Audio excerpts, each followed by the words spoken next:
అందుకే ఈ వేదిక మీద నుంచి మీకు మాట ఇస్తున్నా, ఆ ఆదాయంలో 20% కార్మికులకు ఇస్తేనే రాష్ట్ర ప్రభుత్వం జీవో ఇస్తుంది.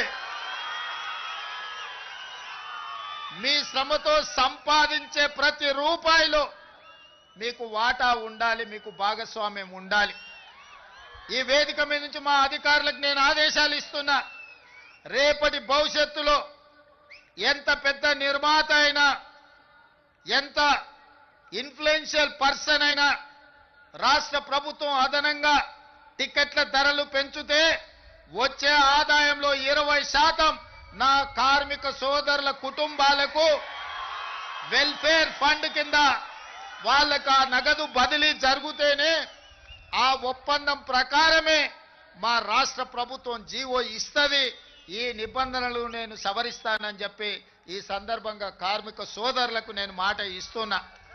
ఎందుకంటే మీ శ్రమతోనే, మీ కష్టంతోనే ఈనాడు సినిమా గొప్పగా రాణిస్తుందంటే, మరి ఆ సినిమాకు అత్యధికంగా కనక వర్షం కురుస్తుందంటే మీ శ్రమ ఉన్నది కాబట్టి అందులో మీకు భాగస్వామ్యం ఉండాలనేది నా ఆలోచన. మిత్రులారా, ఇవాళ కొన్ని ఇంతకుముందు మా సోదరులు చెప్పిండ్రు, సార్ మాకు ఇండ్ల గురించి ఏదైనా చూడాలని.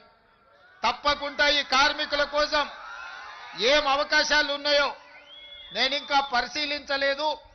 తప్పకుండా మీ ఇండ్ల కోసం ఏం సహాయం చేయగలనో నేను ఒక్కసారి అంచనా వేసుకున్న తర్వాత మీ 24 క్రాఫ్ట్స్ అసోసియేషన్ నాయకులను పిలిచి వాళ్ళతో మాట్లాడి మీ సమస్యను పరిష్కరించే విధంగా తప్పకుండా ఈ పరిష్కారం చూపిస్తా. అదేవిధంగా మీ అసోసియేషన్కి భవన్ లేదని కూడా నా దృష్టికి వచ్చింది.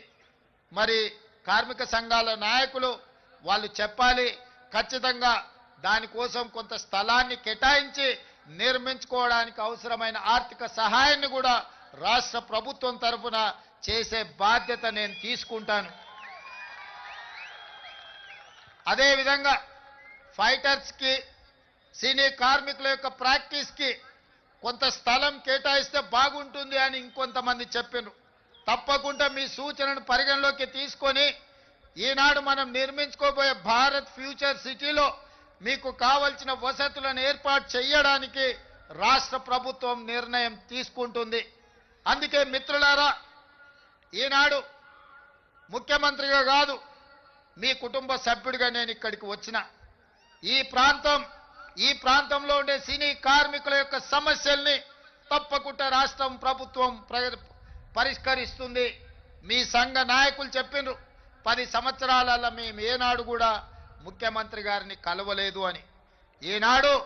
ఈనాడే కాదు, ఏనాడైనా మీకు అవసరమైనప్పుడు, మీకు ఆపద ఉన్నప్పుడు మీ సోదరుడు రేవంత్ రెడ్డి తెలంగాణ ముఖ్యమంత్రి మీకు అండగా నిలబడతాడని ఒక్క అంశాన్ని మీరు గుర్తుపెట్టుకోండి. మహాభారతంలో చాలా గొప్ప గొప్ప క్యారెక్టర్స్ ఉన్నాయి, కానీ నాకు నచ్చిన క్యారెక్టర్ కర్ణుడు. ప్రాణం పోయినా మిత్రుల కోసం నిలబడ్డా, తెలుసు ప్రాణం పోతుందని, కానీ మిత్ర ధర్మాన్ని ఉల్లంఘించకుండా ఆనాడు కర్ణుడు ప్రాణాలను సైతం వదిలిండు. అందుకే ఈనాడు కూడా చరిత్రలో కర్ణుడి యొక్క త్యాగం గురించి మనం మాట్లాడుకుంటాం. అందుకే ఇవాళ చెప్తున్న మిత్రుడుగా మిత్ర ధర్మాన్ని, మీ సమస్యల్ని పరిష్కరించే బాధ్యత నాది. మీకు అండగా నిలబడతా, మీ సమస్యల్ని పరిష్కరిస్తా. మీకందరికీ తెలుసు, నిర్ణయం తీసుకోనంతసేపు నేను ఆలోచన చేస్తా, నిర్ణయం తీసుకున్న తర్వాత అమలు చేస్తే ఇంకా ఆలోచన చెయ్యను. ఈనాడు మీకు అండగా నిలబడాలనే నిర్ణయం తెలంగాణ రాష్ట్ర ప్రభుత్వం తీసుకున్నది. ఖచ్చితంగా కార్మికులకు సహేతుకమైన సమస్యల్ని పరిష్కరించి రాష్ట్ర ప్రభుత్వం వైపు నుంచి మీకు అండగా నిలబడి మిమ్మల్ని ఆదుకునే బాధ్యత తెలంగాణ రాష్ట్ర ప్రభుత్వం తీసుకుంటుంది. ఇంకా ఏమైనా సమస్యలు ఉన్నా నవంబర్ చివరికి మళ్ళా మిమ్మల్ని అందరినీ పిలుస్తా, మీ సంఘాల నాయకులని కలుస్తా. నవంబర్ చివరి వారంలో మీతో కూర్చుంటా. డిసెంబర్ 9 నాడు 2వ సంవత్సరం తెలంగాణ రాష్ట్ర ప్రభుత్వం ఏర్పాటు చేసి ఉత్సవాలు జరుపుకోబోతున్నాం.